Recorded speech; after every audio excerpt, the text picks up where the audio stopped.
Assalamualaikum warahmatullahi wabarakatuh, teman-teman semua penderita asam lambung keretan CT psikosomatis dimanapun kalian berada. Semoga kalian diberikan kesembuhan, diberikan kesehatan, diberikan kesenangan, kebahagiaan, serta ketenangan. Amin amin ya rabbal alamin. Baik, berjumpa lagi dengan saya tentunya di channel Berpikir Positif, masih tetap mengupas gangguan asam lambung keretan CT psikosomatis. Bagi teman-teman yang baru saja bergabung, alangkah baiknya subscribe terlebih dahulu agar channel ini semakin berkembang. Kalau channel ini berkembang, tentu akan meningkatkan kesemangatan bagi saya untuk selalu menemani, memberikan motivasi, dan minimal sekali berbagi pengalaman sesuai apa yang saya alami, terutama bagi penderita asam lambung keretan CT psikosomatis. Baik, untuk season kali ini saya akan membahas tentang hal yang harus dihindari bagi penderita asam lambung keretan CT psikosomatis. Karena apa? Karena bagi penderita asam lambung itu sangat-sangat sensitif sekali kalau seandainya melakukan hal-hal yang akan saya kupas pada season kali ini. Maka tonton video ini sampai selesai, jangan di skip agar kalian tidak gagal paham, agar kalian tidak salah paham, teman-teman. Hal yang harus dilakukan atau dihindari bagi penderita asam lambung keretan CT psikosomatis yaitu pertama adalah kepo alias terlalu penasaran dengan sensasi yang kalian alami, terutama menanyakan Google. Itu sangat mengganggu sekali di otak kalian.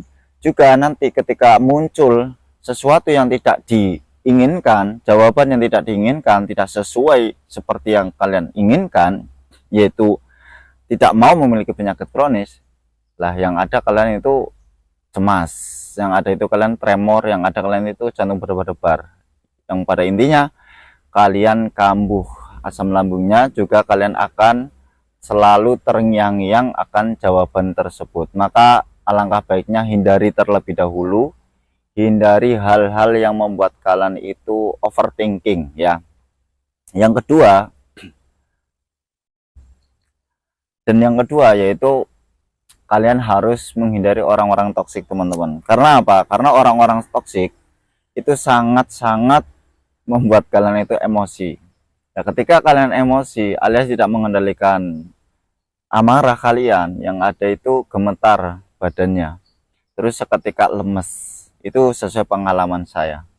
Maka udah, biarpun kalian itu dibicarakan atau dibilang lebay, kurang iman, dan mengada-ngada gitu ya, biarkan, karena mereka itu tidak mengetahui seperti yang kalian alami, teman-teman. Dan hal ini tentu tidak semua orang mengetahui. Dan yang selanjutnya yaitu hindari mengurung diri, teman-teman. Hindari mengurung diri. Rawan sekali penderita asam lambung keretan CT ketika mengurung diri, yang ada itu selalu mengingat umur dan selalu bertanya-tanya apakah hidup saya ini masih lama atau tidak, seperti itu. Selalu mengukur umur, selalu mengait-ngaitkan, selalu menghubungkan apa yang dirasakan itu adalah penyakit kronis. Juga selalu beranggapan dalam tubuh itu rusak. Itu pengalaman saya kalau mengurung diri, teman-teman. Maka hindarilah mengurung diri.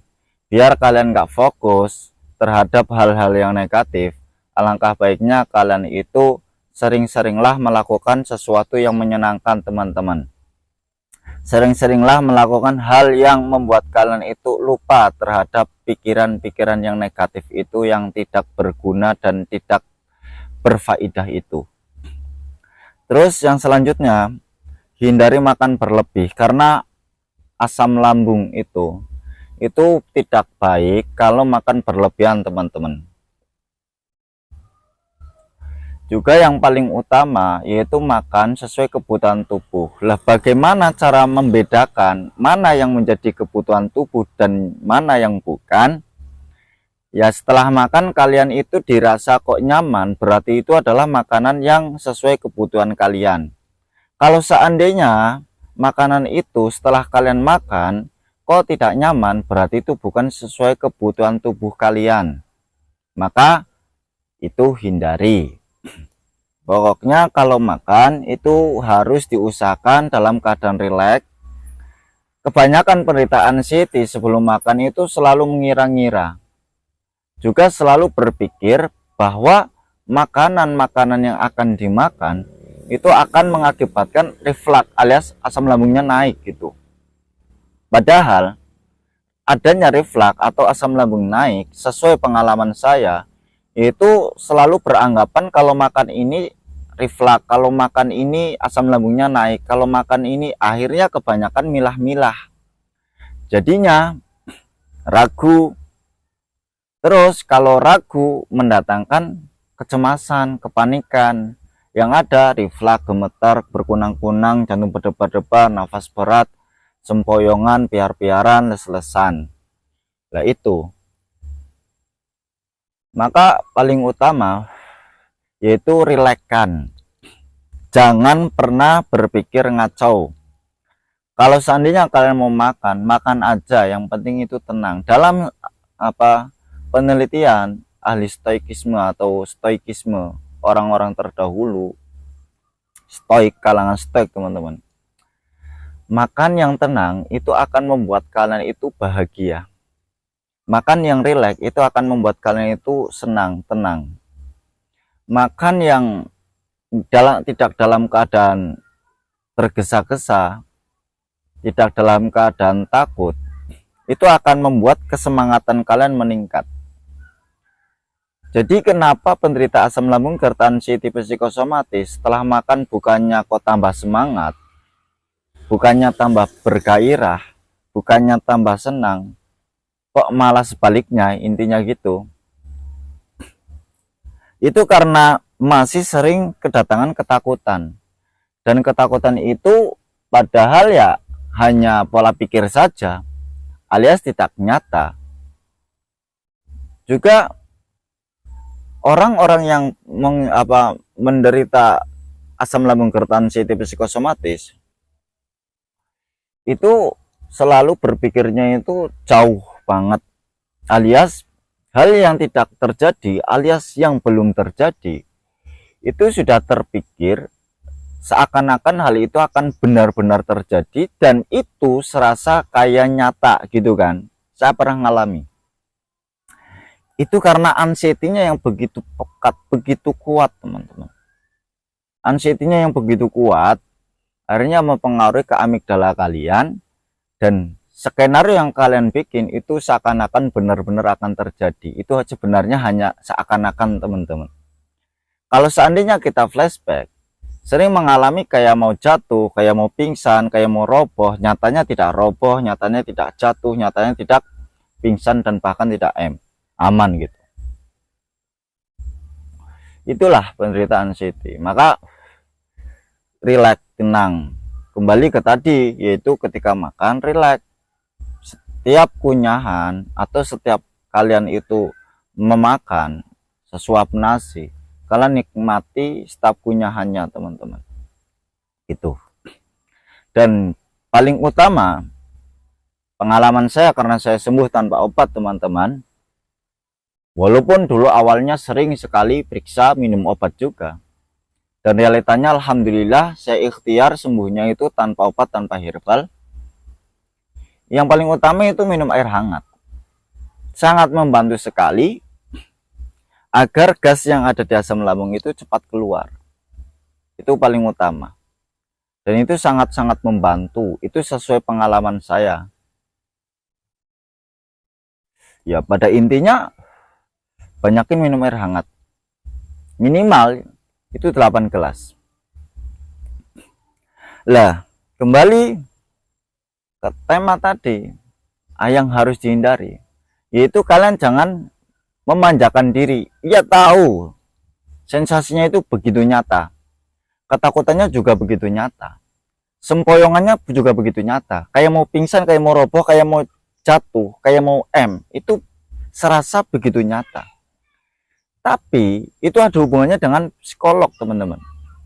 Biar kalian memiliki mental yang kuat, yaitu kalian harus dobrak mental. Mulai sekarang kalian cuekin. Kunci sembuh dari asam lambung GERD psikosomatis sesuai pengalaman saya yaitu bodoh amat teman-teman. Kuncinya itu bodoh amat. Apapun sensasinya itu tidak berbahaya. Nyatanya saya sudah sembuh. Dan sudah banyak yang sembuh. Pokoknya orang-orang yang bisa melewati gangguan asam lambung gerd anxiety psikosomatis itu bisa cuek terhadap sensasi, teman-teman. Bodoh amat terhadap sensasi. Kalau seandainya kalian hanya mengurung diri, mengikuti rasa takutnya, mengikuti rasa cemasnya, mengikuti rasa was-wasnya, gundah gulananya, hanya kepingin mengurung diri di dalam rumah, apalagi di dalam kamar, yakin teman-teman, kalian akan tetap terperangkap dalam lingkaran anxiety. Maka dobrak mental yang acak-acak itu dengan cara apa? Flashback. Ingat kembali hal yang pernah terjadi, sekalipun itu horor. Ingat, maksudnya dalam artian kalian ingat apakah pada saat itu kalian itu roboh, apakah pada saat itu kalian pingsan. Nyatanya tidak, nyatanya ya baik-baik saja sampai rumah, walaupun pada saat itu ingin cepat-cepat pulang kan, nyatanya bisa pulang. Itu permainan anxiety, teman-teman, permainan pola pikir. Jadi biar kalian itu nggak selalu terkontaminasi dengan pikiran-pikiran yang negatif, usahakan kalian bermain ke sungai, melihat air yang mengalir. Itu untuk relaksasi, menenangkan. Kalau perlu ya lihatlah hijau-hijauan. Biar apa? Biar kalian itu juga tenang. Itu pengalaman saya ketika saya itu masih besar sekali kecemasan, ketakutannya, bahkan sensasinya berkecimpung banyak sekali. Yang saya lakukan itu sering main ke sungai, main ke kebun, lihat hijau-hijauan, teman-teman. Tonton itu video-video saya sebelumnya, kegiatan-kegiatan saya. Terus yang terutama ya harus konsisten juga. Jalan-jalan paginya, juga berjemur. Itu sangat membantu menurut saya. Karena pengalaman saya, teman-teman, pada saat itu, di saat saya proses menuju kesembuhan, saya cross check, teman-teman. Saya nggak jalan-jalan sama nggak berjemur. Beda sekali. Bahkan di sore hari tiba-tiba cemas. Di malam hari ketakutan menghampiri, bahkan ketika mau tidur itu saya susah sekali karena takut nggak bangun. Itu saking efeknya jalan-jalan pagi dan berjemur, teman-teman. Lah pada saat itu saya nggak jalan-jalan pagi itu. Maka dari situ ternyata berpengaruh sekali jalan-jalan pagi dan berjemur itu. Sangat-sangat membantu bagi saya. Lah, saya konsisten ikhtiar itu, teman-teman, dan alhamdulillah sedikit demi sedikit itu banyak ada perubahan gitu loh. Sedikit demi sedikit saya memiliki kebahagiaan, sedikit demi sedikit saya itu berkurang adanya sensasi. Juga langsung ketika pikiran negatif itu datang lagi, saya langsung menolak, teman-teman. Menolaknya begini, ini saya kena gangguan anxiety. Oh ya, pikiran negatif yang ada di otak saya ini adalah permainan anxiety. Selalu seperti itu, teman-teman. Intinya, penderita anxiety disorder itu takut M, ya kan? Takut penyakit kronis, takut penyakit berat, takut gila. Gitu intinya. Lah itu karena apa, teman-teman? Mental. Biar mental kalian kuat, yaitu tingkatkan hormon serotonin terlebih dahulu. Jalan-jalan paginya itu diistiqomahkan lagi, dikontinuuskan lagi, alias dirutinkan kembali. Gitu. Kalian fokus saja, jangan banyak mengeluh gitu. Itu pengalaman saya, teman-teman. Terus jangan pernah teman-teman, menghubungkan lah sensasi yang kalian alami sama penyakit kronis itu nggak ada hubungannya. Sudah stop. Kalian ketika tiba-tiba pikiran negatif itu datang, seakan-akan kalian memiliki penyakit kronis, langsung kalian tangkap, sadari bahwa kalian itu sedang dalam gangguan anxiety disorder. Gitu. Lakukan terus-menerus. Itu memang susah sekali bagi penderita anxiety di pola pikir. Pengalaman saya di akhir saya mau sembuh pun itu yang paling susah itu memang pikiran. Maka biar kalian itu tenang, tangkap, sadari bahwa kalian itu kena gangguan anxiety disorder, teman-teman. Gitu. Tetap semangat, hindari apa yang perlu kalian hindari.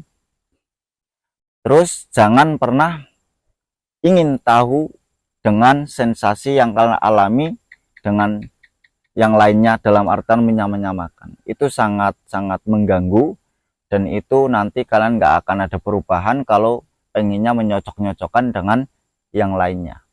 Intinya, apapun sensasinya itu tidak berbahaya, dan semua yang mengalami gangguan asam lambung hipertensi psikosomatis itu juga mengalami yang kalian alami. Mulai dari sempoyongannya, mata buram, kedutan, jantung berdebar-debar, nafas berat, perut nggak nyaman, celaka-celekit di area kiri, ya kan, semutan, sempoyongan, terus berdiri itu nggak kuat, gampang lemes, gampang capek, lesu, ya kan, lesu, letih, begitu kan, mengalami semua teman-teman. Pandangan itu berat, telinga berdenging, hidung tersumbat, tenggorokan mengganjal, semua itu sudah pada ngalamin teman-teman. Bahkan ulu hati itu sakit, mengalami semua. Jadi intinya sama. Yang paling utama yaitu kalian harus bersikap masa bodoh amat. Apapun sensasinya itu tidak berbahaya. Pegang kata-kata saya, apapun sensasinya itu tidak berbahaya. Hanya di mental kalian saja yang tidak baik-baik saja. Kalian cukup hindari pikiran-pikiran negatif dengan melakukan aktivitas yang menyenangkan, yang membuat kalian itu lupa akan sensasi. Tetap semangat, tetap optimis, jangan menyerah, jangan kebanyakan mengeluh. Pokoknya apapun sensasinya, tenang teman-teman, itu tidak berbahaya, dan yakin kalian pasti akan sembuh. Apapun sensasinya pasti akan terlewati, dan jangan pernah mendiagnosa diri kalian sendiri memiliki penyakit kronis. Kalian tidak memiliki penyakit kronis teman-teman, itu hanya gangguan saja. Kurang lebihnya, dan sebelum saya tutup, seperti biasa saya doakan semoga kalian lekas sembuh dan tetap diberi kesemangatan untuk berproses menuju kesembuhan, diberi kesenangan, kebahagiaan, serta ketenangan. Kurang lebihnya mohon dimaafkan. Wassalamualaikum warahmatullahi wabarakatuh.